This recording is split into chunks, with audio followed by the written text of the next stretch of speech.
A man stumbles into a dimly lit tavern in Cairo. The year is 1837.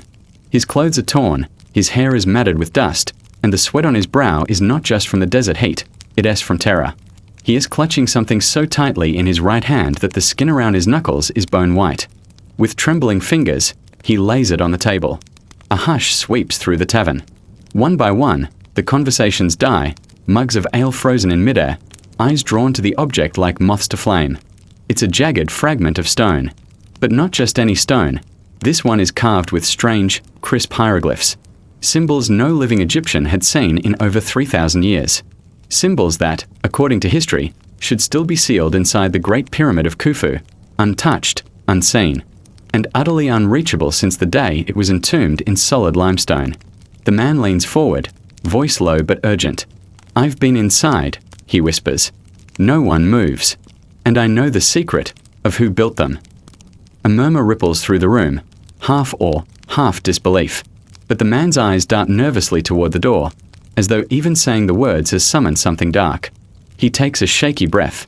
It's not what you think. It's worse. Far worse. Because the truth about the pyramids is not the story you learned in school. It's not a tale of slaves in the burning sun, or grand pharaohs building eternal tombs. No, the truth is stranger. It's older, and it is wrapped in a curse so deep, so far-reaching, that even today, there are whispers that those who uncover it do not live long enough to tell the tale. The story begins, not in ancient Egypt, but in 1837, in the shadow of the Great Pyramid itself. At this time, Egypt is a crossroads of ambition and greed. European explorers are pouring into the country, driven by a fever for antiquities. They are not gentle archaeologists. They are treasure hunters with pickaxes, dynamite, and an utter disregard for what they destroy along the way. And among them was a man named Colonel Howard Vyse, an English aristocrat with a restless spirit and, more importantly, a fortune he was quickly running out of. Vyse had come to Egypt for one reason: to make his name immortal. He wasn't interested in dusty scrolls or pottery shards. No, Vyse wanted the biggest prize of all: the secret of the Great Pyramid of Khufu. For centuries, it had stood in the desert like an unbroken riddle. Millions of tons of stone stacked so precisely that modern engineers still argue over how it was done. Inside, only a few chambers had ever been discovered: the King's Chamber, the Queen's Chamber, the mysterious Grand Gallery. But everyone believed there had to be more. Hidden passages, lost treasures, ancient knowledge sealed away by the pharaoh himself. And Vyse was determined to find them, or die trying. Imagine the scene. The year is 1837. The desert sun a relentless hammer overhead. Vyse camp sits at the base of the Great Pyramid, a collection of tents, camels, and crates of supplies. But the most important tools aren't chisels or brushes. They're gunpowder and blasting caps. Vyse has decided that the only way to uncover the pyramid's secrets is to force it to give them up, by literally blowing holes in it. Every morning, workers haul barrels of powder into narrow shafts.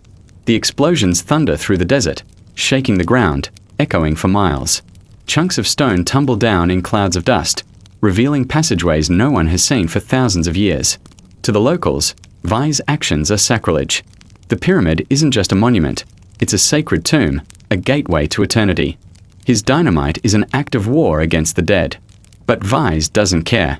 He pushes deeper and deeper into the structure, following cracks, chasing strange echoes, even chipping away at places that feel wrong to the touch. And then, one morning, they break through. The space is small, claustrophobic. The air inside is still and heavy, tasting of ancient dust. Vyse shines his lantern across the walls and freezes. The chamber is covered in painted symbols, bright, vivid, and impossibly well preserved. Hieroglyphs naming Pharaoh Khufu, the so-called builder of the Great Pyramid. It should have been the greatest discovery of his life. Proof that Khufu himself ordered this monument into existence. But something was wrong. These markings weren't carved deep into the stone. They were painted in red ochre, hastily, almost crudely. The lines were shaky, uneven, nothing like the precise artistry of Old Kingdom scribes. And worse, some of the symbols were wrong, out of place, anachronistic. It was as if whoever painted them didn't quite know how. That night, around a low fire in the desert, one of Vyse's workers makes a quiet remark. The paint still smelled faintly fresh. Word spreads quickly among the men, and soon Rumors ignite like dry brush. Vyse himself painted the symbols, desperate to claim the discovery for his own. But here's the thing. If he did forge them, why? The answer, some say, is because he had found something else. Something that could not be linked to Khufu. Something that threatened to rewrite history in a way the world wasn't ready for. Something that proved the Great Pyramid was older than Egypt itself. Among the debris, workers whispered about strange stone fragments, carved not with hieroglyphs, but with symbols no one could read. Spirals. Constellations. Perfect geometric patterns unlike anything from the Nile Valley. Some swore these fragments didn't even look Egyptian. And yet, when Vyse emerged from the pyramid to announce his discovery to the world, these strange carvings were never mentioned. They vanished. Some believe they were destroyed on the spot. Others say Vyse shipped them back to England under cover of night, and they were quietly buried in a private collection. But one man claimed he had seen them up close before they disappeared. And that man was the same one who, months later, would stagger into a Cairo tavern with a piece of stone clutched in his trembling hand, the stone from inside the Great Pyramid, marked with the forbidden symbols. And according to him, those symbols didn't just tell who built the pyramids. They told where they came from. And that place was nowhere near Egypt. The tavern in Cairo had never been so quiet. The man's voice was barely above a whisper, but every word fell heavy as stone. He told them he had been inside the Great Pyramid, deeper than any modern man had gone. And what he found didn't make sense. The symbols carved into the stone were not hieroglyphs. They were older, stranger. Symbols of suns with too many rays, stars arranged in unfamiliar constellations, spirals that seemed to pull your gaze inward the longer you looked at them. They are not from here, the man said. Not from Egypt. Not from Africa. Not from now. The few scholars in the room chuckled nervously, but he didn't flinch. They were here before the pharaohs. Before the Nile. Before the desert was a desert.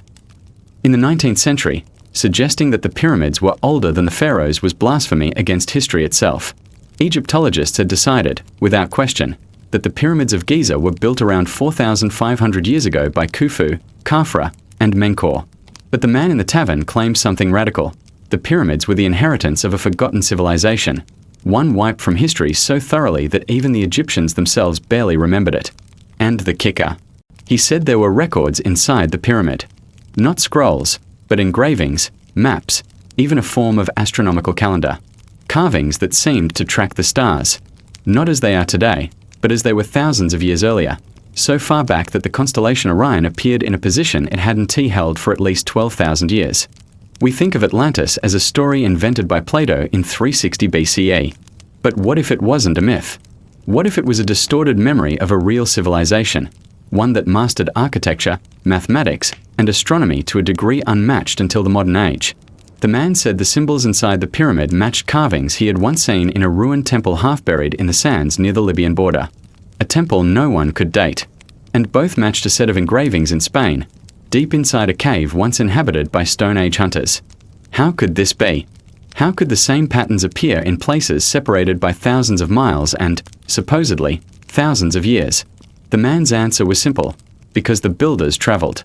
The forbidden timeline. He described a civilization that existed long before Egypt's Old Kingdom, long before writing, agriculture, even the great river cultures of Mesopotamia. A people who moved with the stars, navigating by constellations most modern people would never recognize. They were builders, engineers, and astronomers, but they left no books, no history, no name for themselves. Instead, they left monuments, vast stone structures aligned with astronomical events. He said they were a world people, not bound to one land, one king, or one god. And their monuments were not tombs, but machines. Machines for measuring time itself. The Great Pyramid, he claimed, was not built as a burial chamber. It was designed to interact with the Earth, to resonate with the planet's vibrations, to channel energy from the sun and stars. Its precise alignment to true north, its golden ratio proportions, the mysterious air shafts pointing toward Orion and Sirius, these were not accidents. And deep inside, past the known chambers, was something more, a sealed room holding the heart of the pyramid. A crystal-like structure that, if disturbed, could shatter the delicate balance the builders had created. The man said he had not seen it himself, but he had heard it. A hum. Low, constant, unearthly. He paused in his story to take a drink. His hand shook so badly that wine sloshed over the edge of the cup. Then, almost reluctantly, he told them the part that made the room colder. When he left the pyramid, he was not alone. 2 men, strangers in foreign dress, followed him from the site. They spoke no Arabic, but they carried papers stamped with the seal of the British Army. He had been shadowed ever since. And 3 of the workers who had helped him explore the hidden passages? Dead within a month. 1 from fever. 1 from a fall that no one saw happen. And 1 simply vanished, walking into the desert and never returning.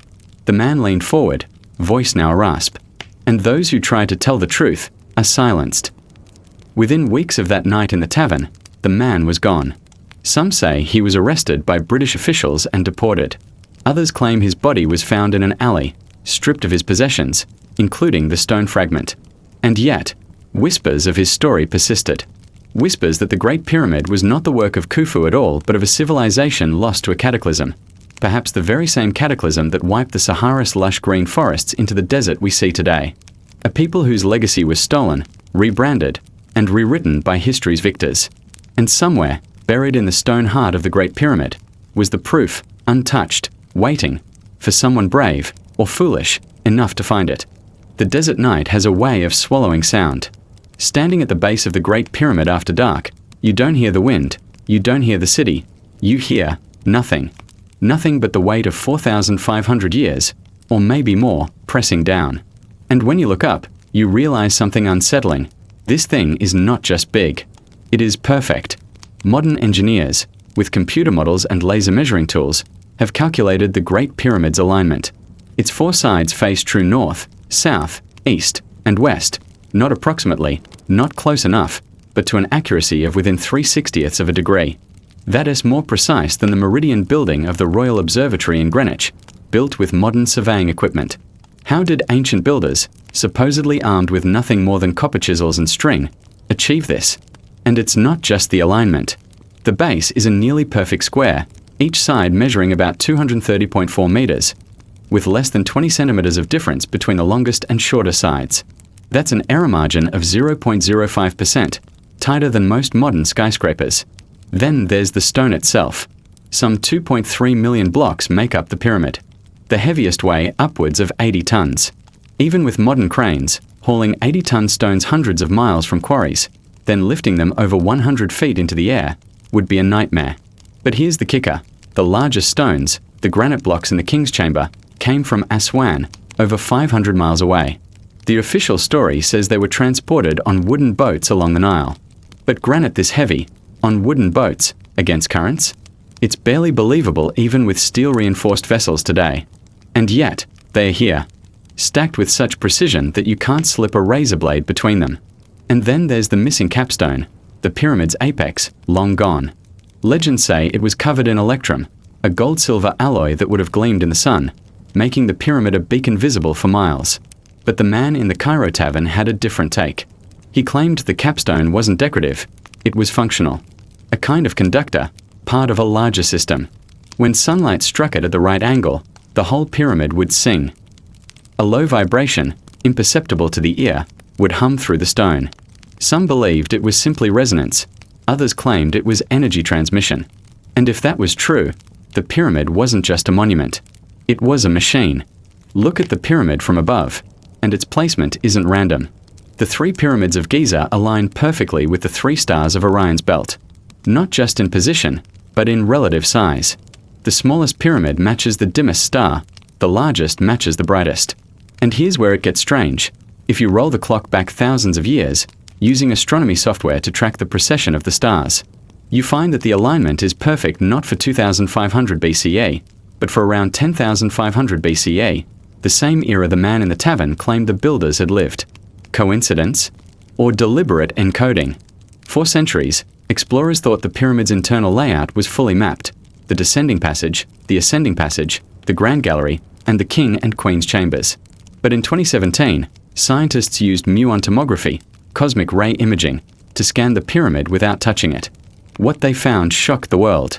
Above the grand gallery, hidden in the stone, is a massive void, a chamber over 30 meters long.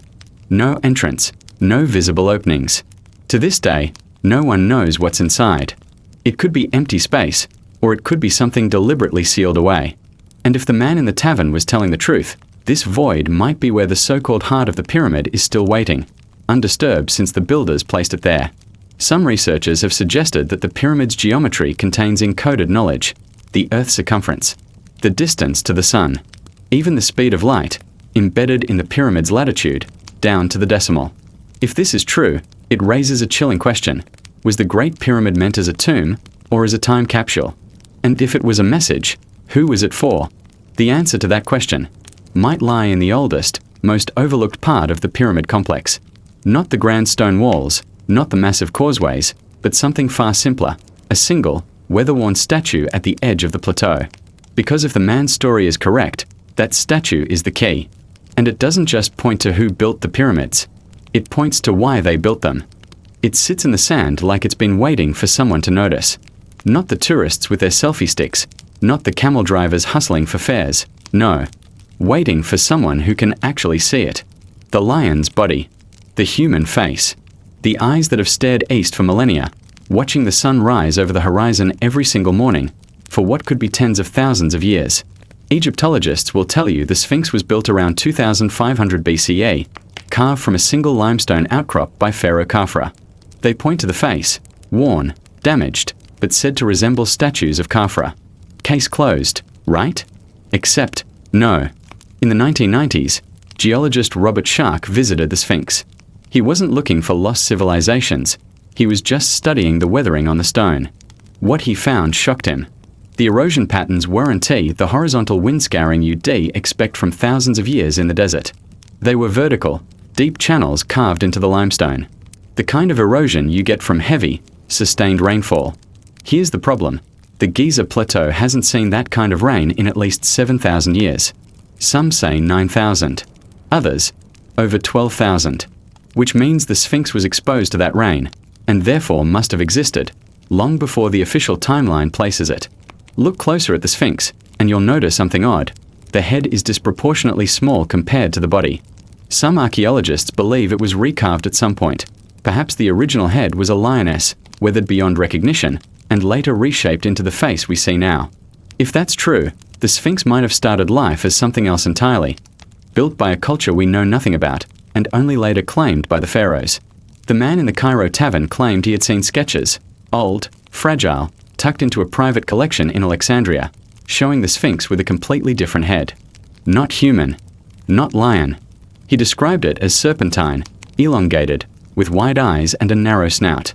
A guardian, he said, not of the pyramids, but of what lay beneath them. In the 1920s, American explorer Edgar Cayce, nicknamed the Sleeping Prophet, made a strange prediction during one of his trance readings, that beneath the Sphinx, a hall of records held the knowledge of a forgotten civilization. A library written not on papyrus, but in stone, telling the story of humanity before the flood. For decades, it was dismissed as pure fantasy. But in 1993, seismic surveys under the Sphinx revealed something unexpected. A rectangular void, roughly 9 meters by 12 meters, directly beneath the front paws. Egyptian authorities have never allowed a full excavation. Officially, they say it's natural rock. Unofficially, no one's talking. The Sphinx faces exactly due east. On the spring and autumn equinoxes, the rising sun appears directly between its massive paws. But if you roll the sky back to around 10,500 BCE, something extraordinary happens.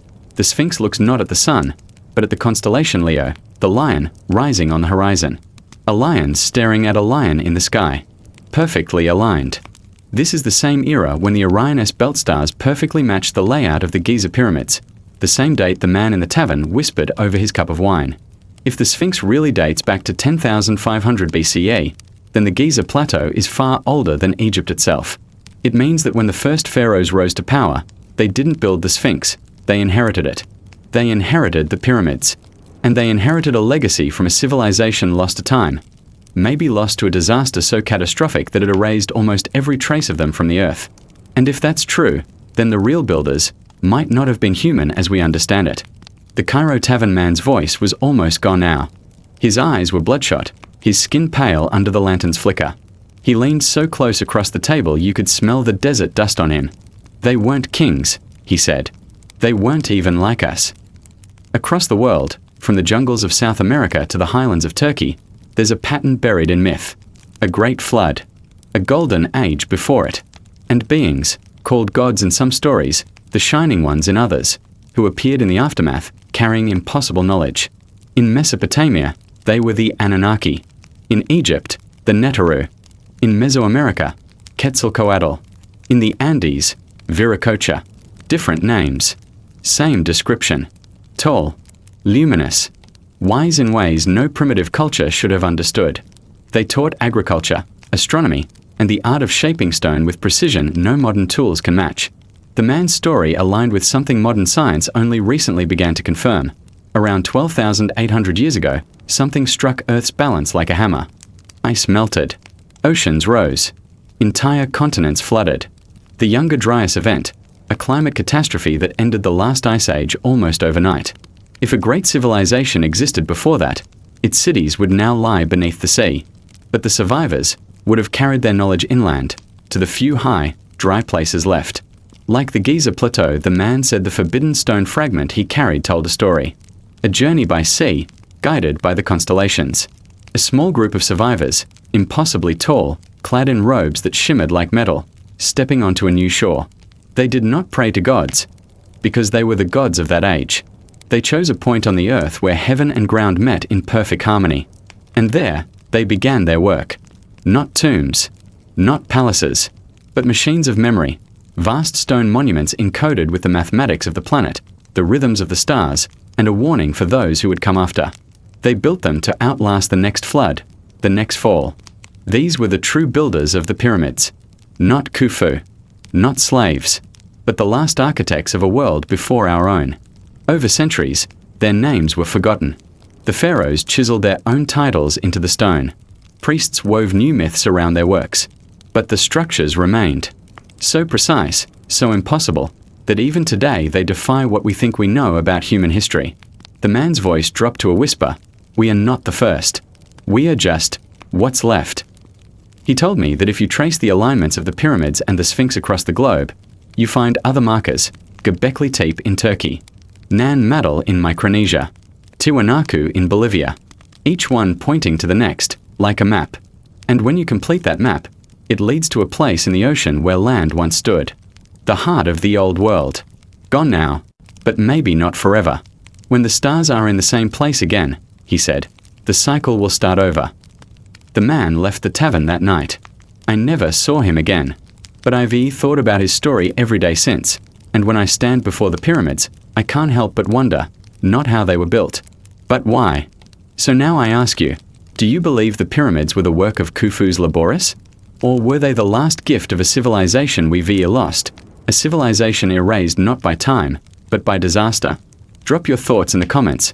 I read every single one. I want to know what you think. And if you want more stories like this, the hidden, the forbidden, the pieces of history they don't want you to question, make sure you hit subscribe.